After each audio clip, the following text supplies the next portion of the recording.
If Randy Roth was randomly asked to describe his perfect woman, he would say submissive, doesn't talk, doesn't object, and is insured for a large sum of money and is prone to fatal accidents. Randy had a talent for seducing single mothers. His Black Widow activity went on until his fourth wife drowned under mysterious circumstances. Randy managed to kill 2 of his 4 wives for a financial gain, and having the bodies quickly cremated didn't help in him creating the portrait of a mourning husband. But he seemed to wipe away those tears with the life insurance money.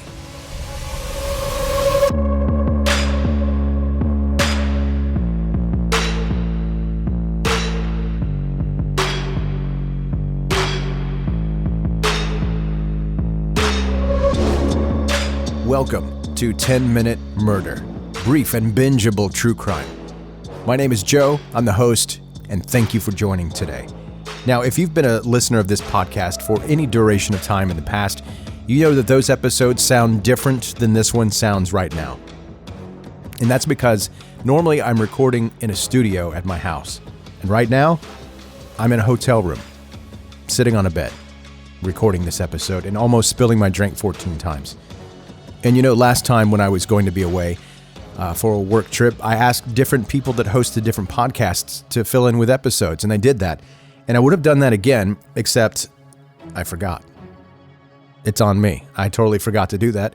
So now here I am in a hotel room, and I've worked all day for my regular job, and now I'm sitting on this bed doing a podcast episode just to make sure that you guys have some content. And I've already had the research done, so I thought, why not? So here we are doing this. Now, there are a couple things to keep in mind. Several random noises that you could possibly hear that I'm going to need you to ignore. One of those being the air conditioner kicking on randomly. If you're like me, when you check into a hotel room, you set that boy on 65 degrees. So that air conditioner is going to kick on at some point. Also, for whatever reason, my hotel room door is right beside the busiest elevator in the history of elevators. I don't know what the deal is, but people get off on my floor and they just like to laugh right outside of my door. And that happens pretty often. So I may cut some of that out if it's possible, but if it's not possible, then you're going to hear the outside my hotel room door people laughing. There was a college basketball team that checked in yesterday, and there's a bunch of them, and they like to have a good time. And most of them are on my floor. So that's what's happening. And I'll be honest, I've never considered recording while being on a bed. I'm not laying down on the bed, but I'm sitting on the bed. And it's way more comfortable doing this than it is sitting in the studio. So the next, probably the next 3 episodes, including this one, will be from this hotel room. Before we get going with the episode, this is your reminder to subscribe wherever you're listening right now. Connect on social media. Links are in the show notes of this episode, or you can go to 10minutemurder.com. Now, let's get to the story. Randy Roth was born on December 26, 1954, in Bismarck, North Dakota. Soon, the Roth family had moved to Washington, and 2 out of the 5 children of Gordon and Elizabeth Roth later proved to have murderous intentions. And how did that happen, you might ask? Was it the couple's fault? Well, you may be partially right if you assume that. Randy's brother, David, who was charged with murder of a hitchhiking girl in the 1970s, revealed some details. Their father was abusive and often punished their sons even for displaying any traces of empathy, whereas the mother loved them no matter what. But she didn't have any respect in the family. Randy sided with his strict father, seeking his approval constantly. He was rewarded with his lacking of sensitivity, emotions, and compassion. Young Randy treated his mother in exactly this manner, calling her mentally unstable or dead in front of his friends. And he started to view women in the exact same way that his father did. And it's no wonder why the Roths divorced in 1971 despite being practicing Catholics. In order to fall into his father's liking even more, he became the real man. He started disliking anything feminine and spent his free time fixing cars, the most macho thing he could think of. Randy became an extreme misogynist, but not only women were the subject of his hateful thoughts and actions. Any boy who would display any type of fragility or courage to be different was in Randy's spotlight. In high school, he was known for playing cruel jokes on others, It comes as no surprise that since the beginning of his romantic experiences with girls, he was dominating and controlling. And Randy's fragile ego could not stand any competition. The only men he made friends with were the ones that cowered to him. After graduation, he enlisted in the Marine Corps in 1973. Randy regarded himself above the law and was reinforced in that belief when he robbed a service station before his deployment and avoided being charged. Being heavily influenced by movies like Billy Jack, Randy found it pretty disappointing that he served as just a file clerk while in Okinawa. Disillusioned, instead of fulfilling his dreams of taking part in combat action, he kept fantasizing about it behind the desk. After less than a year, he was discharged because his mother complained to the service, writing that it was a hardship to have him gone. She claimed that Randy was needed at home to support her, as she was divorced, lonely, and jobless. Before Randy was married for the first time, he was briefly engaged to a lady named Terry, but she broke up with him when she found evidence of Randy's infidelity. In revenge for that breakup, he robbed her parents' home. After serving 2 weeks in jail, he found himself a bride, Donna Sanchez. They even had a son together in 1978 named Greg, but Randy quickly divorced her without any further explanation. In 1981, Randy met Janice Miranda, who, just like Janice from Friends, was a divorced single parent. Janet came from a toxic environment, which maybe explains a little bit why she fell for Randy's love-bombing advances. She was lavished with expensive gifts and attention. Charmed by a handsome single father, she didn't object to getting life insurance for her while buying a house together. She thought he was clearly husband material, almost too good to be true. However, there were some red flags that even Janice's friends noticed. Shortly after the wedding, Janice's Ford Pinto vanished and was later found without an engine in a field. Randy collected the car insurance money to support their new chapter of life. After Thanksgiving that same year, the newlyweds went hiking at Beacon Rock. Janice suddenly fell from the rock to her death.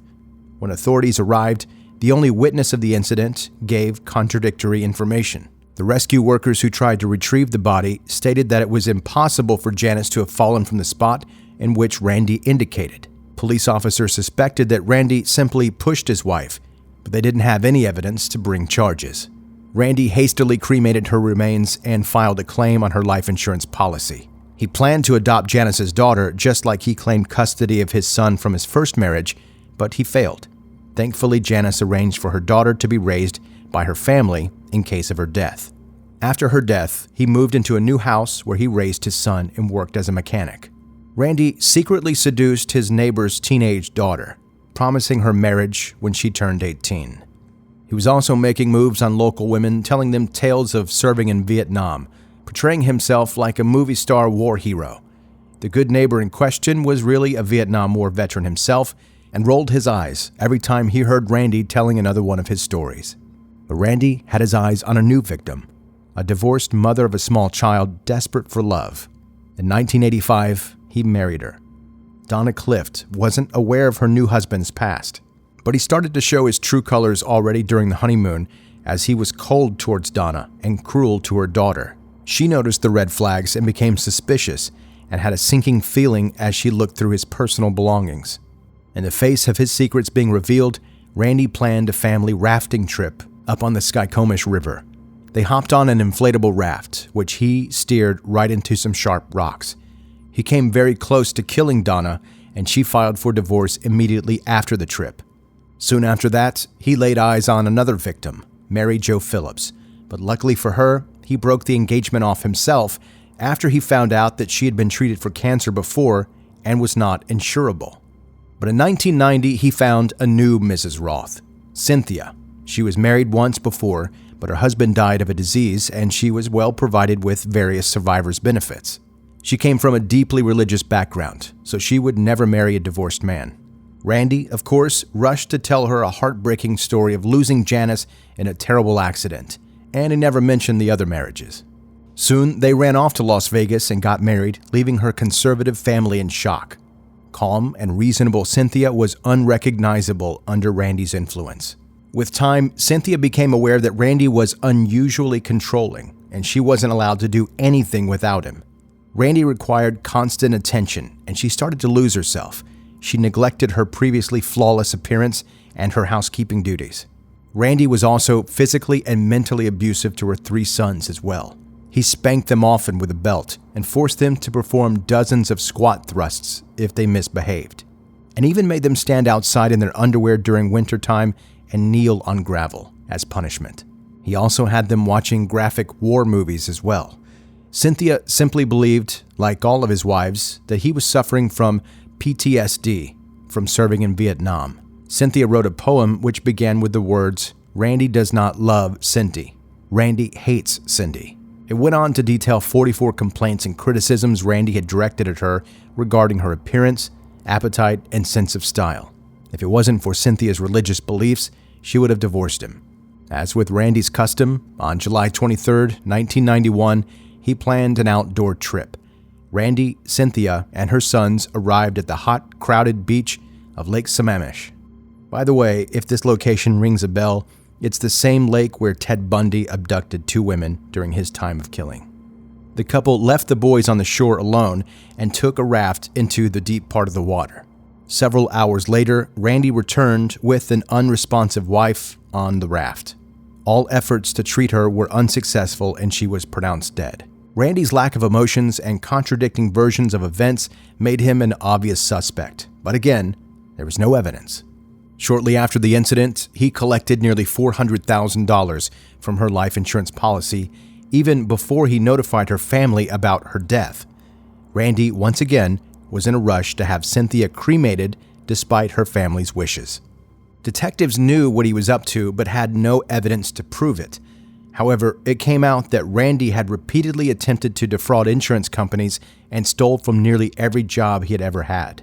It also seemed impossible to finance his lavish lifestyle solely on a mechanic's income, expensive homes, various cars, and costly toys. Witnesses claimed that Randy also planned to collect survivors' benefits for Cynthia's sons after adopting them to set himself up financially for life. Detectives finally confirmed their hunch after investigating further the death of Janice Roth. Randy's master plan seemed to work for him, and he felt untouchable. He was surprised when 3 months later, police officers arrested him on suspicion of murder with a search warrant in hand. The trial began in 1992, and he wasn't coping well with his various exaggerated stories being destroyed right in front of his family, friends, and the press. When Randy took the stand, he was defensive and accused the questioners of misremembering the facts, simply trying to gaslight the entire court.